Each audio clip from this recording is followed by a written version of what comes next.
Dinas Tenaga Kerja dan Mobilitas Penduduk Aceh pada Minggu, tanggal 6 Februari tahun 2022 melaksanakan proses seleksi tes tulis bagi calon peserta sebagai bagian dari rangkaian pemagangan dalam negeri di Aula SMK Long Raya, Banda Aceh.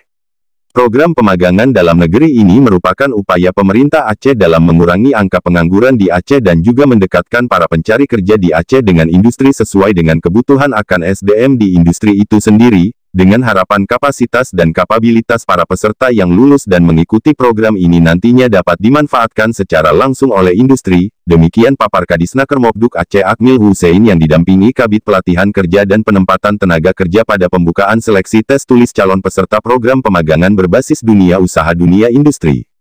Calon peserta yang terdaftar dan mengikuti seleksi program pemagangan dalam negeri ini berjumlah 235 orang, di mana peserta telah menentukan sendiri pilihan lokasi magangnya yang disesuaikan dengan persyaratan yang telah ditetapkan oleh masing-masing industri. Program ini berdurasi selama 5 bulan, di mana peserta nantinya akan mengikuti pelatihan terlebih dahulu sesuai dengan klasifikasi jabatan yang dibutuhkan selama 160 jam pelajaran dan baru kemudian mengikuti proses magang selama 4 bulan.